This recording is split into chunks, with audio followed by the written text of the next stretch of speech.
Baik, Assalamualaikum warahmatullahi wabarakatuh. Rekan-rekan sekalian, perkenalkan nama saya Andi Muhammad Angkasa dari Program Studi Manajemen Universitas Muhammadiyah Mamuju. Sebelumnya saya ucapkan terima kasih kepada dosen pengampu Ibu Dr. Rosita yang selama ini memberikan kami bimbingan dan pengajaran terkait manajemen strategi. Baik, pada kesempatan ini saya akan mempresentasikan materi mengenai manajemen strategi digital dalam era transformasi digital dan sustainability. Pada era saat ini, dunia mengalami perubahan yang sangat cepat akibat perkembangan teknologi. Teknologi tidak hanya merubah manusia berkomunikasi, tetapi juga mengubah cara organisasi bekerja, cara perusahaan mengambil keputusan, hingga cara masyarakat melakukan aktivitas ekonomi.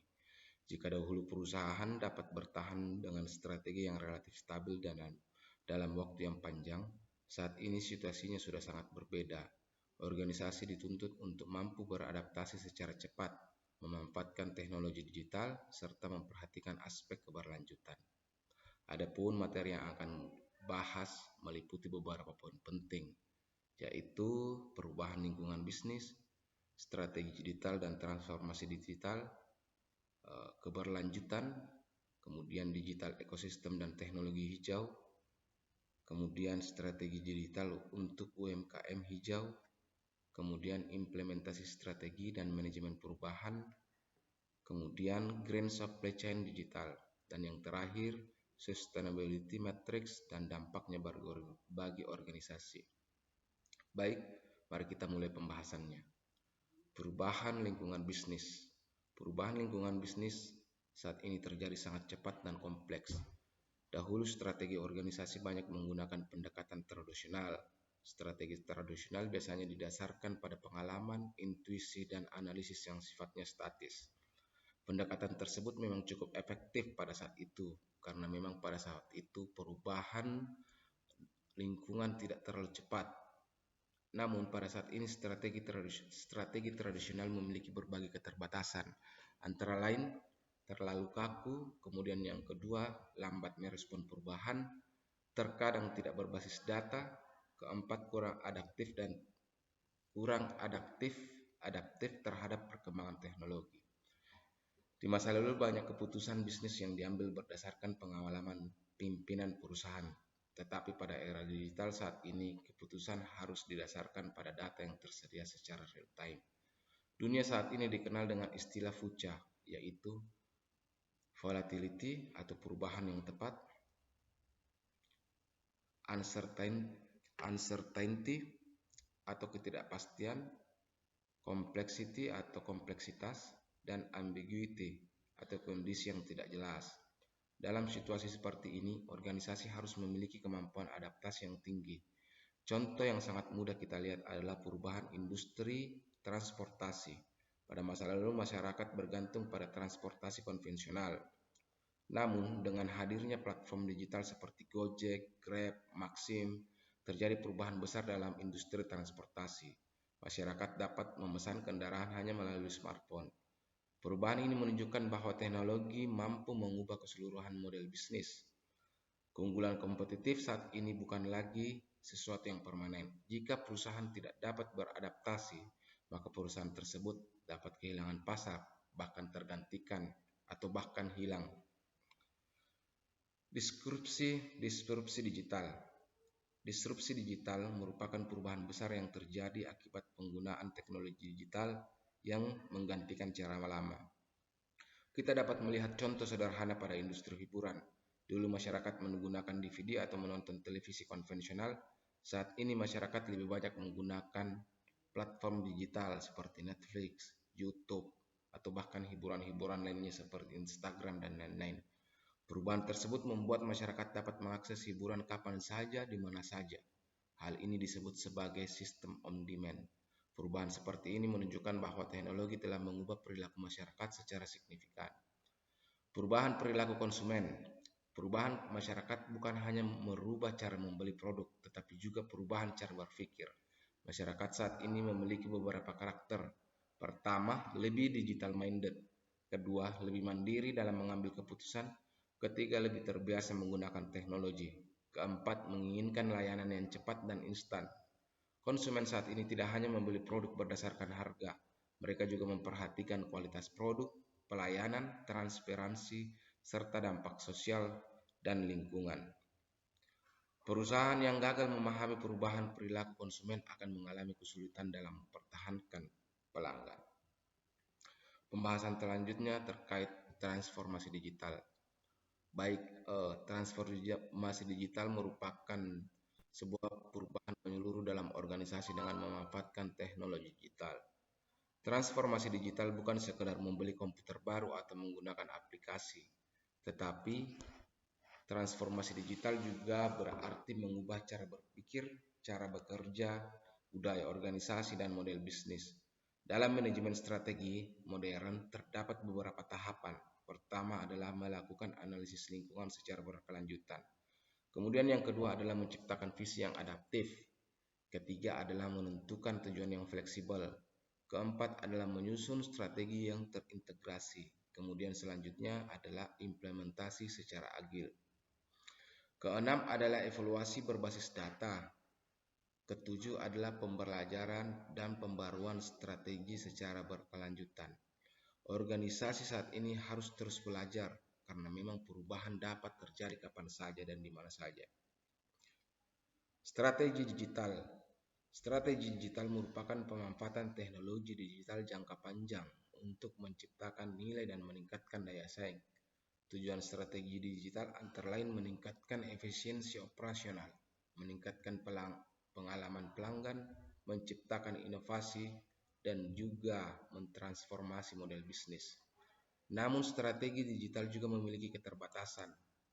Keterbatasannya yaitu sering sekali strategi digital hanya fokus pada efisiensi dan kecepatan. Padahal organisasi juga harus memperhatikan dampak jangka panjang. Karena itulah diperlukan integrasi antara strategi digital dan sustainability. Sustainability atau keberlanjutan. Sustainability atau keberlanjutan adalah kemampuan memenuhi kebutuhan saat ini tanpa mengorbankan kebutuhan generasi masa datang. Dalam konsep keberlanjutan terdapat 3 dimensi utama. Yang pertama ekonomi, sosial, kemudian yang terakhir adalah lingkungan. Konsep ini dikenal dengan triple bottom line atau people, planet, dan profit. Artinya perusahaan tidak hanya mengejar keuntungan saja, tetapi juga memperhatikan masyarakat dan lingkungan. Saat ini keberlanjutan menjadi tuntutan global karena dunia menghadapi berbagai masalah seperti perubahan iklim, polusi, pemanasan global, dan keterbatasan sumber daya alam. Digital, ekosistem, dan teknologi hijau. Pada era modern, dunia sedang mengalami double transformation, yaitu transformasi digital dan transformasi keberlanjutan. Transformasi digital ditandai dengan perkembangan artificial intelligence atau AI, Internet of Things, Big Data, dan Cloud Computing. Sementara transformasi keberlanjutan didorong oleh meningkatnya tekanan lingkungan. Digital ekosistem merupakan jaringan teknologi, platform data, dan penggunaan yang saling terhubung.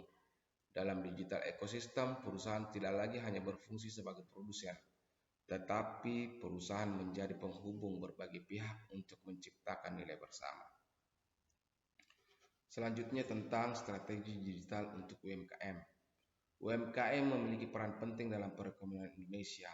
Namun saat ini UMKM juga harus mampu mengikuti perkembangan teknologi. UMKM hijau merupakan usaha yang memperhatikan tentang efisiensi energi, pengurangan limbah, serta penggunaan bahan yang ramah lingkungan. Contohnya UMKM makanan yang menggunakan kemasan ramah lingkungan. Ada contoh beberapa menggantikan kemasan plastik dengan kemasan yang ramah lingkungan dan bisa didaur ulang. Ada juga UMKM yang memanfaatkan media sosial untuk pemasaran, jadi tidak lagi bersifat konvensional. Kemudian UMKM yang menggunakan sistem digital untuk pencatatan keuangannya. Selaku penyuluh UMKM, jadi pada saat ini terkhusus untuk pencatatan keuangan, banyak sekali aplikasi-aplikasi pencatatan keuangan yang memang sangat baik banyak diantaranya keluaran dari BI, salah satunya Siapit dan lain sebagainya. Karena itu melalui digitalisasi UMKM dapat meningkatkan efisiensi, mengurangi pemborosan dan memperluas pasar. Kemudian implementasi dan change management. Setelah strategi disusun, maka langkah berikutnya adalah implementasi. Banyak organisasi gagal bukan karena strategi yang buruk, tetapi karena implementasi yang kurang baik. Penyebab kegagalan transformasi digital antara lain resistensi karyawan, kurangnya perhatian atau pelatihan, kepemimpinan yang tidak mendukung, budaya organisasi yang kaku, infrastruktur yang belum siap. Change management diperlukan agar perubahan dapat diterima oleh seluruh anggota organisasi. Kemudian green supply chain digital. Green supply chain merupakan pengolahan rantai pasok yang memperhatikan aspek lingkungan. Digitalisasi dapat membantu melalui monitoring real time, otomatisasi, pengambilan keputusan berbasis data, dan transparansi rantai pasok. Manfaatnya meliputi pengurangan emisi karbon, pengurangan efisiensi biaya, peningkatan reputasi perusahaan, serta peningkatan kepercayaan konsumen. Kemudian kita masuk pada materi terakhir, yaitu sustainability matrix dan impact. Sustainability juga memerlukan pengukuran. Beberapa indikator yang dapat digunakan adalah emisi karbon, penggunaan energi, tingkat daur ulang, kesejahteraan karyawan, keragaman gender, dan dampak sosial masyarakat. Teknologi digital membantu pengukuran melalui monitoring emisi, paperless system, smart energy management, dan big data sustainability. Sebagai kesimpulan, perkembangan teknologi telah mengubah cara organisasi menjalankan aktivitasnya. Strategi tradisional tidak lagi cukup untuk menghadapi tantangan dunia modern. Organisasi harus mampu mengintegrasikan transformasi digital dengan prinsip keberlanjutan. Digitalisasi tanpa sustainability tidak akan memberikan dampak jangka panjang yang optimal. Oleh karena itu, kombinasi antara teknologi digital, inovasi dan keberlanjutan merupakan kunci utama dalam menciptakan keunggulan yang kompetitif di masa depan. Demikian presentasi yang dapat saya sampaikan. Terima kasih atas perhatian. Adapun salah mohon dimaafkan. Saya ucapkan terima kasih sekali lagi. Assalamualaikum warahmatullahi wabarakatuh.